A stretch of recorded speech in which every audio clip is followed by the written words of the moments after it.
Hi everyone, my name is Max Stapleton. I'm a dietetic student at Fontbonne University. Um, Today I'm going to be showing you guys how to make a chicken salad sandwich. And so I know that you guys just saw Hannon show you how to prepare an amazing vegetable plate with a homemade ranch dressing. And so this is kind of going to be something that can go along with that and kind of make it more of a complete meal. So in front of me here, I have all of the ingredients that I'm going to need to make this chicken salad today. And I'm starting from my left here. We have some non-fat Greek yogurt. This is the Oikos brand, but you can really use whatever Greek yogurt you have at home or whatever you can find at the store. Just try and make sure that it's non-fat because Greek yogurt does have a lot of fat in it. So, using it in this recipe along with the chicken and along with mayo, if you choose to use that, it can have a lot of fat that adds up throughout the dish. So just try and opt for the non-fat version. That's what I'm going to be using today as well.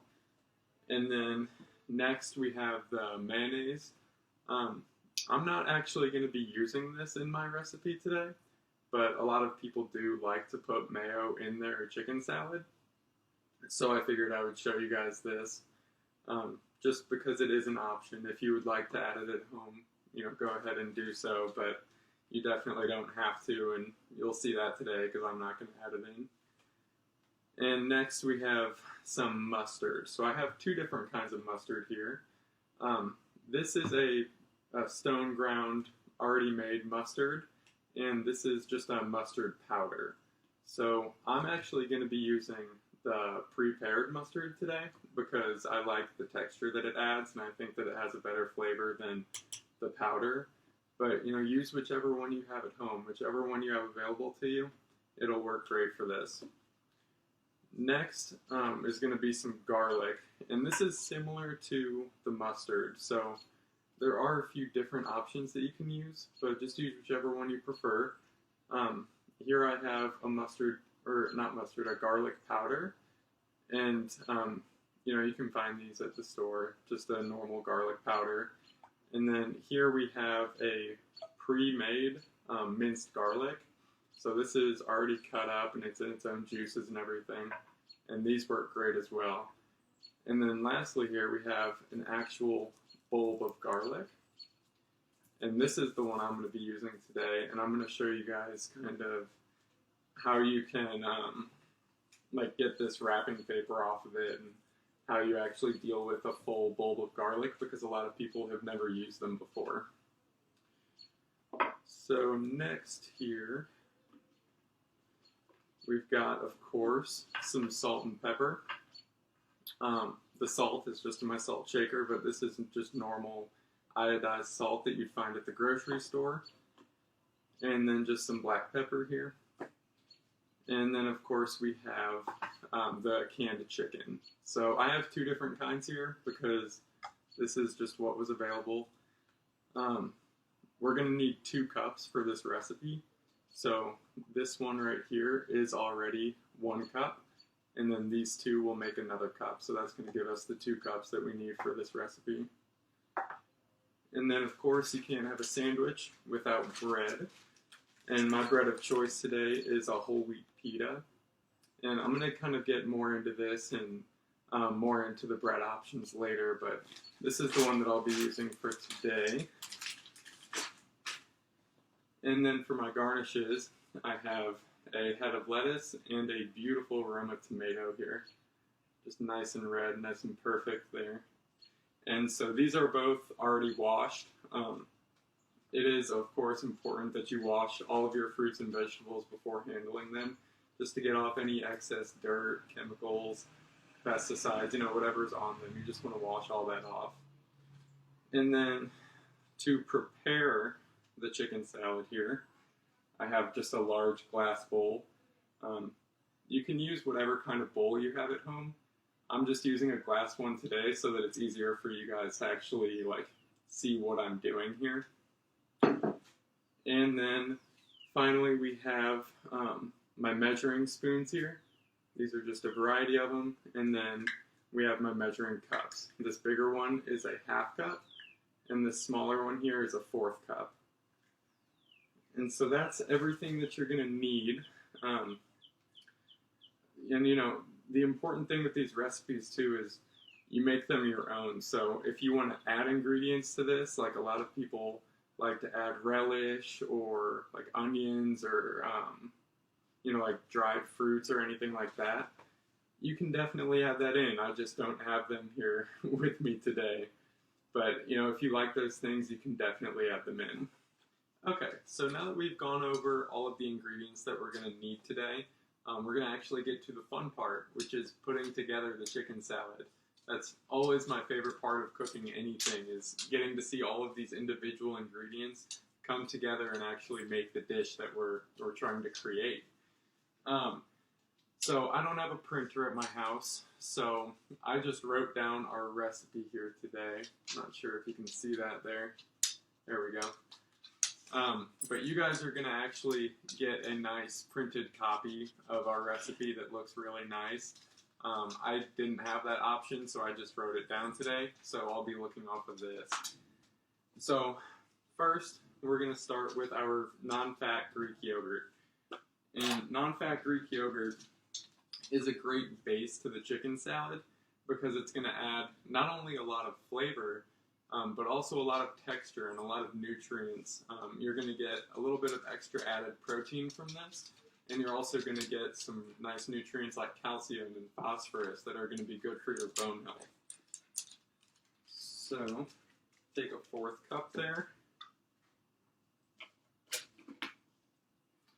And we're going to get that in there. And let me grab a spoon here. Just scrape all the extra out of there. You want to get all of it out.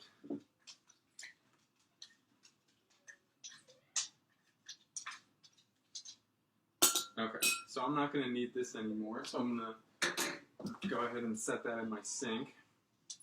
And next we have the mustard that we're going to be adding in. So if you remember, I had said I'm going to use this stone ground mustard.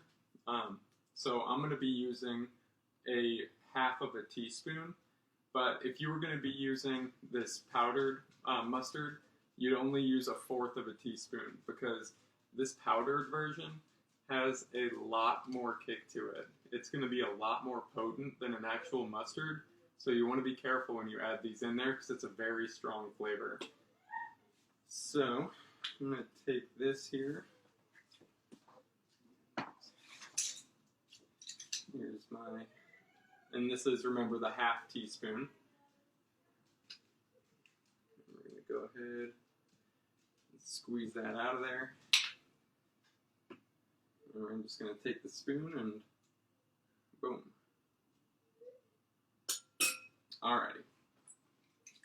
So after your mustard is added, we're going to go ahead and add in the garlic. So remember, we've got the 3 garlic options, and I'm going to be using the actual full bulb of garlic. So let me get a little closer to you guys here. So if you see, it's actually got like this paper film around it. So to get that off, you're going to kind of peel it like you would an onion. And I have my trash can right here to the side of me, so I'm going to do it here. But you pretty much just sit here and you pull it right off. You pull it right off of there.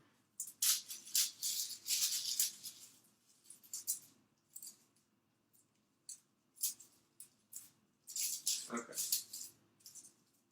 And so for those of you that have never worked with garlic before, you're going to kind of notice that it starts off looking like a full piece of garlic. But if you look closer, you can see that there's actually little individual pieces like this. And these little individual pieces, these are called a clove of garlic. So this whole thing is the bulb, and this little piece is going to be a clove. So today, we're going to be working with just a clove of garlic. And so, let me show you guys how to deal with this. Grab a knife here. And so I'm going to bring my cutting board up a little closer to you guys, just so you can see this a little better. So there is a little film around these cloves too, and that's kind of difficult to get off. So you can try to, peel it off with your fingers, and it might take a while.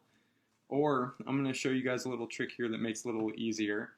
So you're just going to set the clove of garlic on your cutting board, and you're going to use the flat end of your blade here and just press it on top, put your hand down, and just push like that. And that's going to allow you to just real easily pick off all of this garlic, or pick off all of that film around the outside of the garlic. And that's going to leave you with this beautiful yellow aromatic garlic. And that's what we're going to be using. So we're going to use this full clove in the recipe today. Okay. So to chop this, you can see that it's already kind of crushed up. So basically, I'm just going to kind of chop it just in all directions, really, and just make it a nice mince. And chop it real small. And be careful when you're doing this. Keep your fingers out of the way. You definitely don't want to catch a finger under this blade and hurt yourself. So be very careful with this part. Of course, if you're using a garlic powder, you don't have to worry about this at all.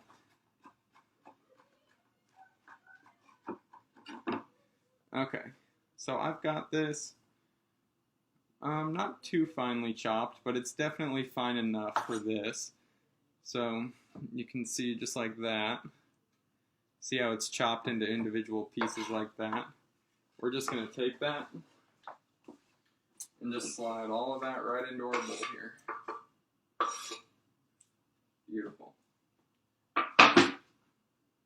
Okay.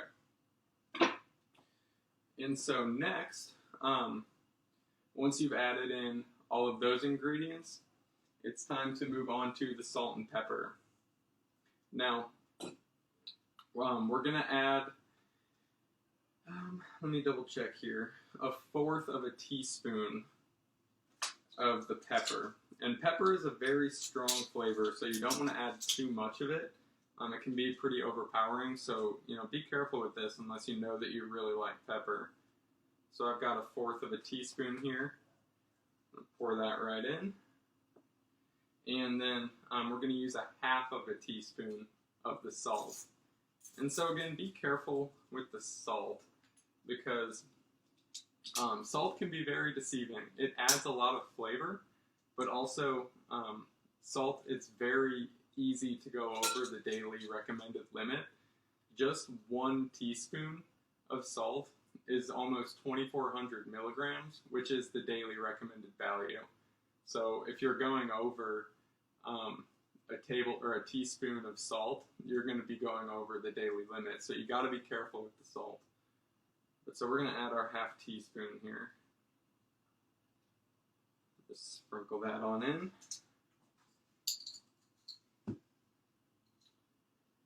Okay. And then after the salt and pepper are added, all we have left to add in is our chicken. So I went ahead and took the lids off of these and drained the water from them just so we can easily pour them in. But you're going to want to make sure you do that.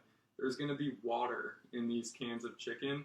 Whenever you're taking off the top, just kind of hold it there and pour it and let the water fall out, but leave the chicken in, just so it's not super watery, and it makes it a better consistency. So we're just going to pour all that in. That's 1 cup right here. This is going to be 1/2 cup, so we're at 1.5 cups. And then this last one is going to make it 2 cups, which we need for our recipe. So once the chicken is added in, essentially this is finished. So now we just have to actually stir it in and mix everything. So that's what I'm going to do for you guys now. And to do that, you can just kind of fold it in, break up any big chunks.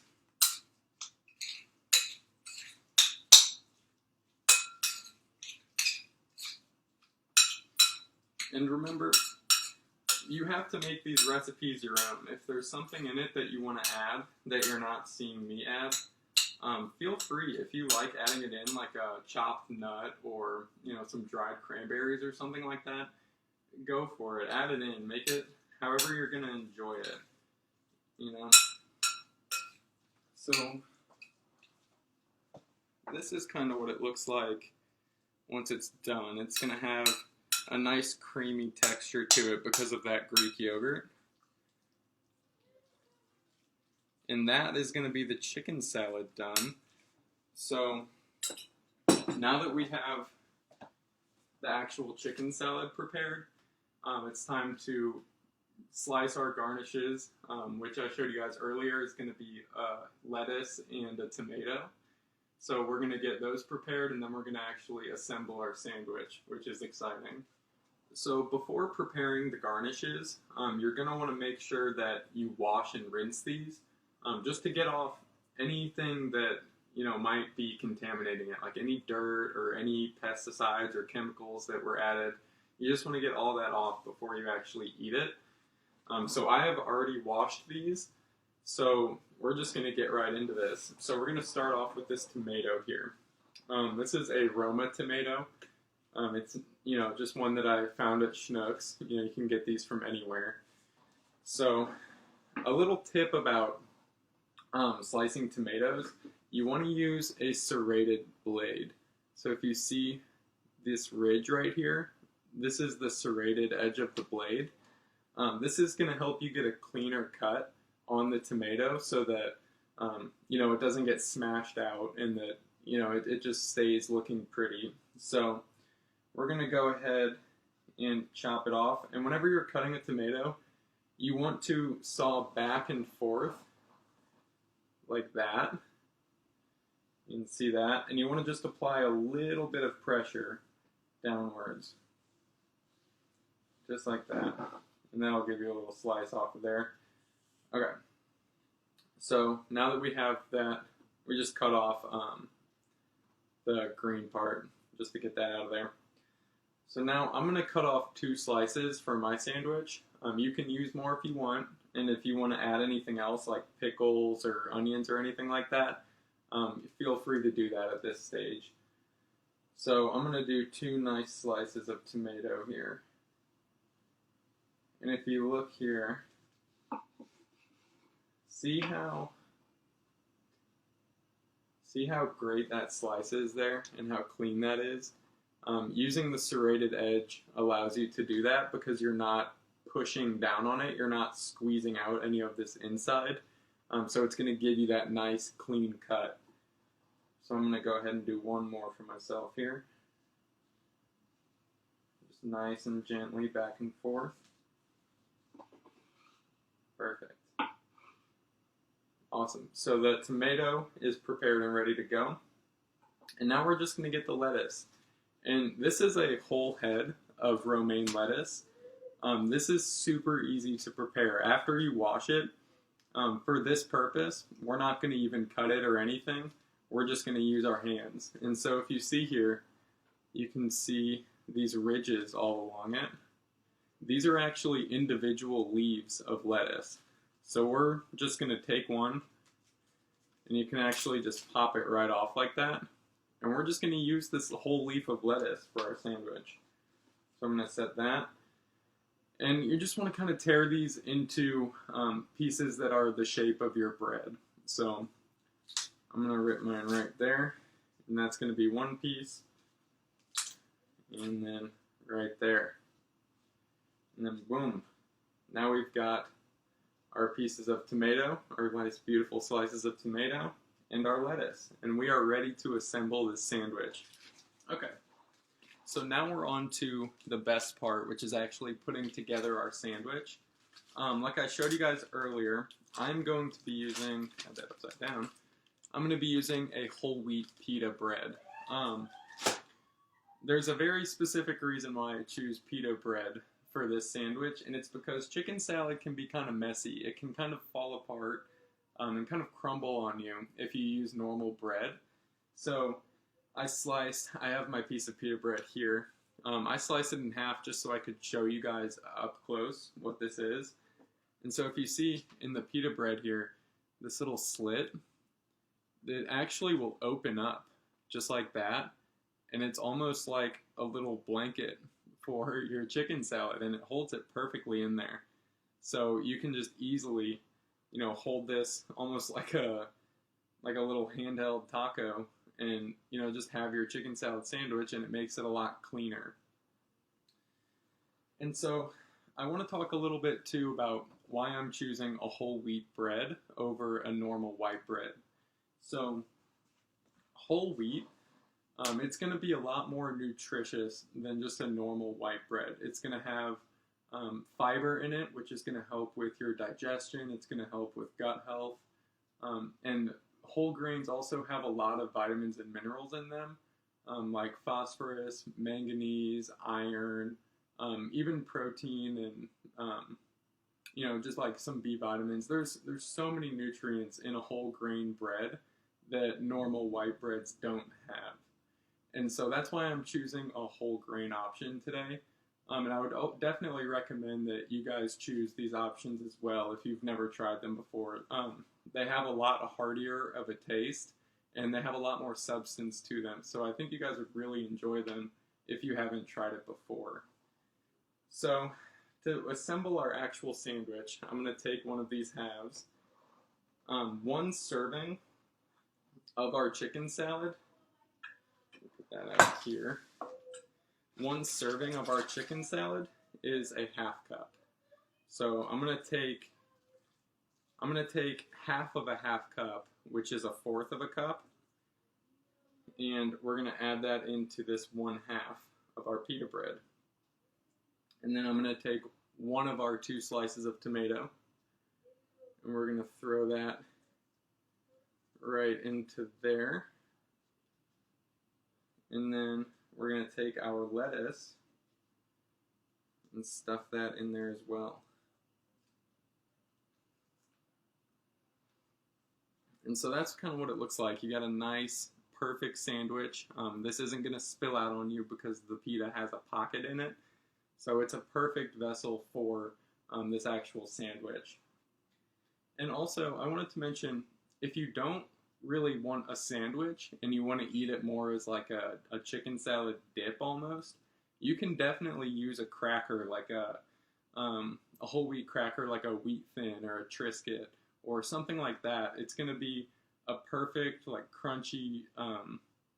crunchy vessel that adds a lot of flavor and a lot of texture to the chicken salad, and those would work perfectly also. So that's my one half. And we're going to go ahead and take another. And remember, this is a 4th cup because I'm doing 1/4 cup for each half to get the full serving. So we're going to throw that in there. We're going to take our tomato that we sliced earlier. Stick that in there. And then our lettuce. And that's our other half. So there's our completed chicken salad sandwich, looking amazing. And so remember, this is going to be a half cup serving. It's going to be about 180 calories per serving. So that, along with this pita bread, you're going to be looking at about 350 calories per sandwich. So you just do want to be mindful of that whenever you're making them. Okay, so here we have our completed sandwich. And if you remember, this is a half cup that we had in here. And if you look in the bowl here, there's quite a bit left. So if you're eating just by yourself, you're going to have a lot of leftovers here. So I wanted to touch on that a little bit. To save this in your fridge, you're going to want to just put it in any Tupperware container that you have. Anything will work. And you're going to want to keep it in the fridge, definitely. Otherwise, it'll go bad. But it'll last in there for about 3 days. After 3 days, I would recommend just throwing out the old batch and making yourself a new one, just to be on the safe side. But one thing I have found out that I personally enjoy is if you let this sit in the fridge for a day, the flavors really meld together and they become really good because it gets to sit there and soak in all the flavor. So I actually really enjoy this recipe a day later. So I usually will even let mine sit in there and then make a sandwich the next day because I just think it adds a lot of flavor to it. But that's all I have for you guys, and I hope that you enjoyed watching me prepare this for you. I know that I definitely enjoyed it, and I hope that you guys learned something new today. We went over a few things that some of you might not have been familiar with, like the fresh clove of garlic, and how to deal with the whole bulb, and like the pita bread, and how to slice the tomatoes. We went over a few concepts today that some of you might be new to you. So we're going to be sending out a survey, and I would love to hear what you guys learned, what you thought was interesting, what you liked. If you didn't like something, I would love to hear all of it. So that's all I've got for you guys.